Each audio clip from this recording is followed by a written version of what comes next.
Good morning students. आज आपकी unit 4 का हम लास्ट टॉपिक करेंगे phases and model of teaching के अंदर, जिसका लास्ट टॉपिक है स्ट्रेटजीज ऑफ टीचिंग मींस या टीचिंग स्ट्रेटजीज। आप बोल सकते हो शिक्षण योजनाएं या शिक्षण के प्रति शिक्षण के लिए हम कौन कौन सी योजनाओं का प्रयोग करते हैं। तो सबसे पहले बात करते हैं, इस इंट्रोडक्शन में हम बोल सकते हैं कि main focus of the teaching is to bring about a desirable change in the behaviour of the learner. कि जो शिक्षण है उसका मेन जो उद्देश्य होता है, जो मुख्य उद्देश्य होता है, वो अधिगमकर्ता में के व्यवहार में, मतलब जो भी चेंज हम चाहते हैं इच्छानुसार, वो हम परिवर्तन हम लाना चाहते हैं, तो वो बोल सकते हैं कि इसका ये मेन फोकस होता है। Teacher meet these objective using different types of teaching methods, techniques, strategies and teaching aids. जो अध्यापक है वो इन उद्देश्यों की प्राप्ति के लिए अलग अलग शिक्षण प्रक्रियाएं बनाता है, ठीक है, अलग अलग योजनाएं बनाता है, अलग अलग शिक्षण सहायक सामग्रियों का प्रयोग करता है। Teacher generally follow the broad principle of education. जो अध्यापक है वो एक व्यापक शिक्षण के व्यापक सिद्धांतों को अपनाता है इन उद्देश्यों की पूर्ति के लिए। Teacher also make use of certain strategies to overcome possible hurdles of teaching.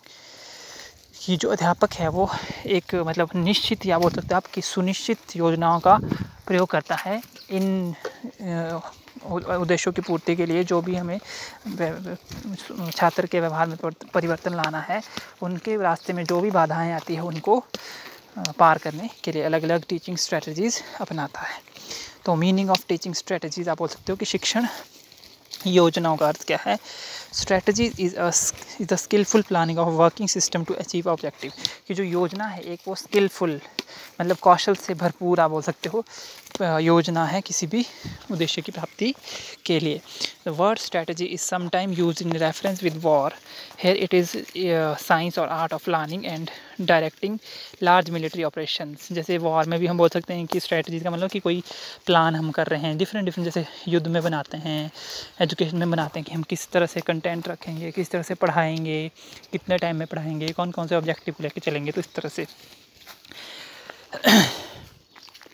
The strategies are dynamic and they change according to changing situation. जो योजनाएं हैं वो सिचुएशन के मतलब स्थितियों के अनुसार परिवर्तित होती रहती हैं। वो डायनेमिक है मींस बदलती रहती है, परिवर्तनशील है और स्थितियों के अनुरूप ही बदलती रहती है। Term strategy is also use in the field of education. जैसे मैंने आपको शिक्षा के क्षेत्र में भी जो योजना शब्द है वो यूज़ होता है। Success of the teaching task, teachers teaching task depend upon the success of his teaching strategies. किसी भी अध्यापक का जो शिक्षण कार्य है वो तभी उसकी शिक्षण योजना के ऊपर उसकी शिक्षण कार्य की सफलता उसकी शिक्षण योजना के ऊपर निर्भर करता है। According to Stones and Morris, teaching strategies is a generalised plan for a lesson which include structure, desired learner behaviour in terms of goals and instruction and an outline of planned tactics necessary to implement strategies.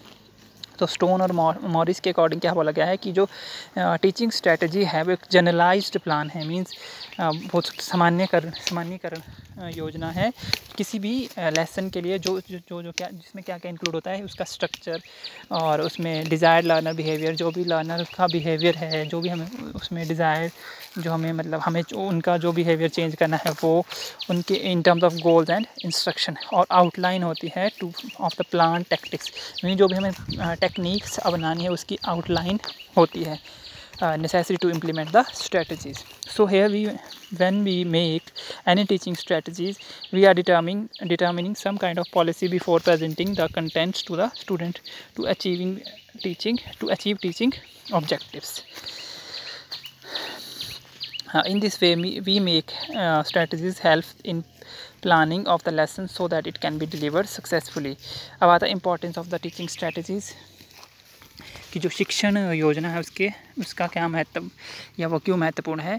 Teaching learning process become effective by using teaching strategies. जो शिक्षण अधिगम प्रक्रिया है वो effective हो जाती है teaching strategies को यूज़ करके। While teaching strategy create and sustain interest in the pupil. While teaching, strategies create and sustain interest in the pupil.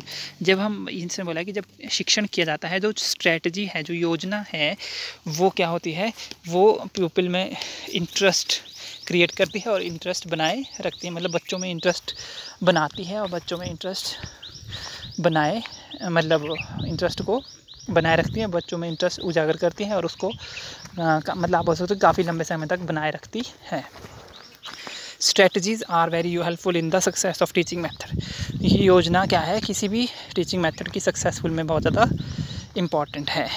These are helpful in bringing something new to the pupil. कोई भी student है, उनको कुछ नई चीज़ देनी है तो हमें पहले स्ट्रेटजीज़ के अकॉर्डिंग ही चलना होता है। तो ये किसी भी बच्चों को कुछ नई चीज़ें सिखानी है उसके लिए भी हेल्पफुल होती है। With the help of strategies of teaching the teacher can speed up the pace of learning. मतलब कि अगर हमने टीचिंग स्ट्रेटजी बनाई होगी, कोई भी शिक्षण योजना बनाई होगी, तो हम अपने उसके अकॉर्डिंग ही अपने पेस को चेंज कर सकते हैं, मीन्स गति को धीमा भी कर सकते हैं और तीव्र भी कर सकते हैं बच्चों की लर्निंग के according. Teaching strategies identify the different learning methods available and they enable teachers to develop right strategies for teaching. जो टीचिंग स्ट्रेटजीज है वो आइडेंटिफाई करती है कि कौन से मेथड्स को हम अप्लाई कर सकते हैं मतलब कौन से मेथड अवेलेबल हैं वो उनको आइडेंटिफाई करते हैं और फिर उन मेथड्स को यूज़ कर सकते हैं to develop right teaching strategies. मतलब कौन से मेथड है और उन्हीं मेथड को यूज़ करके हम टीचिंग स्ट्रेटजीज़ को बना सकते हैं। अब आता है the meaning of teaching strategies के कुछ टाइप है आपके में दिए हुए। मीनिंग पहले आता है ब्रेनस्टॉर्मिंग, विचार मंथन आप इसको बोल सकते हो, या दिमागी तूफान भी जिसको हम बोलते हैं, ब्रेनस्टॉर्मिंग विचार मंथन। द मीनिंग ऑफ ब्रेनस्टॉर्मिंग, विचार मंथन का अर्थ क्या है। In context to teaching, brainstorming is a strategy or tool of teaching used by the teacher in which maximum or all the student participate by responding or presenting views on the one topic। तो brainstorming क्या है, विचार मंथन क्या है, जैसे नाम से पता चल रहा है कि बहुत सारे बच्चों के लिए एक टॉपिक दिया जाता है, वो अपने अपने विचारों का मतलब उसके ऊपर विचार रखते हैं, विचारों का मंथन उस पर किया जाता है, ठीक है। इन विच मैक्सिमम और all of student mean maximum student होंगे और या सारे स्टूडेंट पार्टिसिपेट करते हैं बाय रिस्पॉन्डिंग और presenting there view. This technique encourages new idea among student which would never have happened under normal circumstances. तो ये क्या है, इससे जो नए नए आइडियाज़ हैं वो इवॉल्व मतलब बाहर निकल के आते हैं, जो एक नॉर्मल कंडीशन के अंदर नहीं आते हैं। Brainstorming can be explain in following veg. तरीके कौन से हैं जिनमें हम विचार मंथन को एक्सप्लेन कर सकते हैं। It is a process of designed to obtain the maximum number of ideas relating the specific area of interest। जैसे मैंने आपको बताया कि इसमें बहुत सारे स्टूडेंट पार्टिसिपेट करते हैं तो इसमें मैक्सिमम नंबर ऑफ आइडियाज़ आते हैं, ठीक है, किसी भी एरिया ऑफ इंटरेस्ट के ऊपर जो भी टॉपिक दिया होता है बच्चों को। It is a technique where a group of people put social inhibitions and rules aside with the aim of generating new ideas and solution। तो ये एक टेक्निक है जहाँ पे मतलब एक बच्चों का एक ग्रुप सोशल इनहिबिटेशन को किनारे करके, ठीक है ना, और रूल्स को, ठीक है, तो उन्हें अपने with the aim of generating new ideas and solution मतलब नए नए आइडियाज़ को जनरेट करता है और एक पर्टिकुलर प्रॉब्लम्स को सॉल्व करता है उनके सोल्यूशन को फाइंड आउट करके। It is a technique that maximize the ability to generate new ideas. तो ये टेक्निक्स है जो क्या है जिसमें मतलब मैक्सिमम आइडियाज़ जनरेट होते हैं किसी भी प्रॉब्लम को सॉल्व करने के लिए। Brainstorming can either be traditional और एडवांस। ये टाइप्स आप इसको बोल सकते हो, types of brainstorming, traditional brainstorming और एडवांस्ड ब्रेनस्टॉर्मिंग। तो traditionally for brainstorming people gather in a room. तो ट्रेडिशनली आप बोल सकते हो कि ब्रेनस्टॉर्मिंग के लिए क्या होता है, जो बच्चे हैं वो एक रूम में इकट्ठा होते हैं, फॉरवर्ड देयर आइडियाज़ और as they occur to them, जो भी उनके पास आइडिया आते हैं वो उनको फॉरवर्ड मीन्स सामने रखते हैं टीचर के। They also told to lose their inhibition and no ideas shall be judged. Here people should build up idea called out by the other। तो यहाँ पे जो भी build on ideas, तो यहाँ पे जो pupil है मतलब जो बच्चे हैं वो जो भी दूसरों के द्वारा विचार हैं उसको बिल्डअप कर सकते हैं, उस जो भी दूसरों के द्वारा विचार दिए जाते हैं, रहता है एडवांस्ड ब्रेनस्टॉर्मिंग, ठीक है। एडवांस मतलब आप मॉडर्न भी बोल सकते हो इसको, जैसे आजकल आधुनिक विचार मंथन पहला था जो ट्रेडिशनल था, मतलब जो चला आ रहा था पहले से, वह बोल सकते। It is an extension of the traditional brainstorming and makes the whole process easier and effective. तो क्या है, एक्सटेंशन है ट्रेडिशनल ब्रेनस्टॉर्मिंग की, मतलब जो ट्रेडिशनल ब्रेनस्टॉर्मिंग उसको एक्सटेंड करके ये बना है, which makes whole process easier and effective, जो पूरे प्रोसेस को बहुत आसान बना देता है और इफेक्टिव बना देता है। Advance brainstorming uses new process and new techniques to reduce inhibitions, for example creative and lateral thinking technique. तो जो एडवांस ब्रेनस्टॉर्मिंग है वो इनहेबिटेशन को कम करता है और नई नई टेक्निक्स को यूज़ करके क्रिएट करता है, ये प्रॉब्लम को सॉल्व करने के लिए सॉल्यूशन प्रोवाइड करता है। For example creative and lateral thinking technique, जो जैसे आप बोल सकते हो कि क्रिएटिव और जो लेटरल थिंकिंग टेक्निक्स है वो इसका उदाहरण है। ब्रेनस्टॉर्मिंग इन एजुकेशन, शिक्षा में विचार मंथन आप बोल सकते हो। In the field of education, brainstorming is a large or small group of activities that encourages the student to focus on a topic and contribute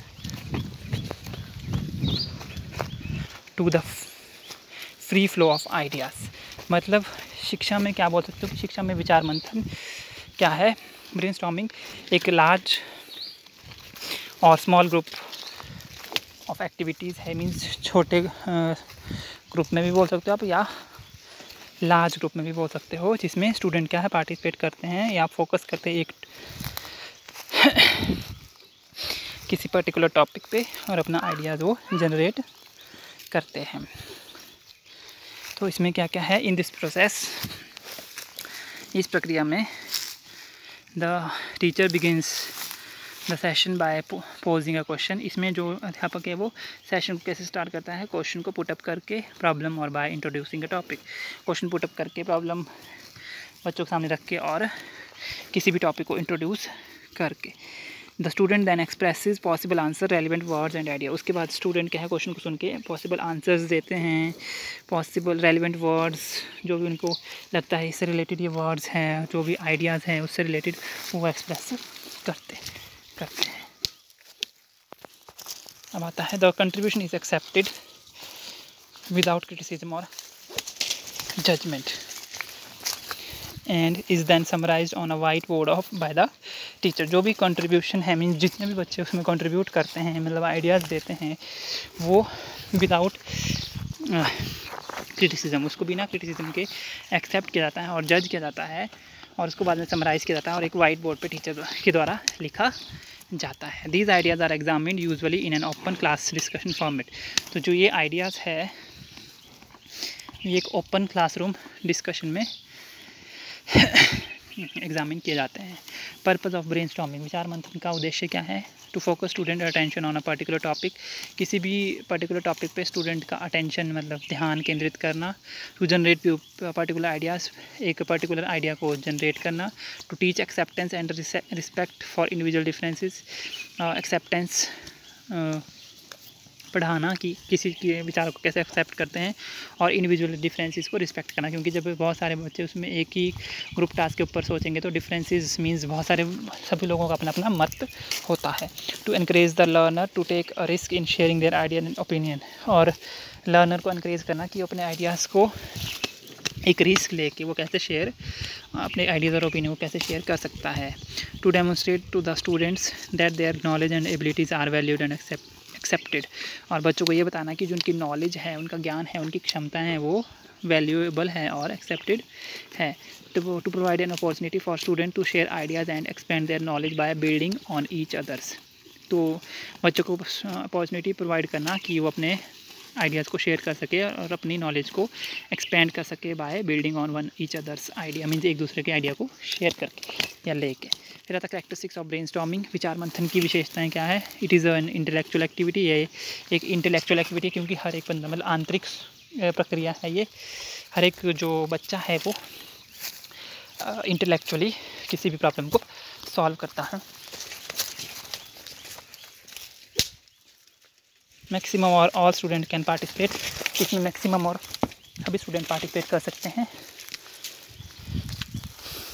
मतलब ज़्यादा संख्या में इसमें छात्र भाग लेते हैं। Each student give their personal views, हर एक जो बच्चा है वो अपने व्यक्तिगत विचार प्रस्तुत करता है। Each idea is neither right nor wrong, her idea ना ही बोल सकते हो आपकी सही होगा ना ही गलत होगा। एडवांटेजेस क्या है इसके? It is stimulated and provide varied instruction approach. ये स्टिमुलेटेड है और ये इंस्ट्रक्शन अप्रोच मतलब बदलती हुई इंस्ट्रक्शन अप्रोच प्रोवाइड करता है। हाईली मोटिवेटेड, ये बहुत ज़्यादा मोटिवेटेड है। इंक्रीज टास्क फोर्स, ये टास्क फोर्स को बढ़ाती है। प्रोमोट्स स्पॉन्टेनिटी एंड क्रिएटिविटी, मतलब आप बोल सकते हो कि इसमें लगातार व्यूज़ आते रहते हैं और क्रिएटिविटी आती है। एफिशिएंट एंड प्रोसीजर, और ये एफिशिएंट है और प्रोसीजर की तरह ही चलती है। Involve participation in ownership of ideas, encourages creativity. So ये था आपका टीचिंग स्ट्रेटजी, जिसके अंडर हमने टीचिंग स्ट्रेटजी का मीनिंग पढ़ा और एक टीचिंग स्ट्रेटजी मीन्स ब्रेनस्टॉर्मिंग के बारे में पढ़ा। So thank you and have a nice day.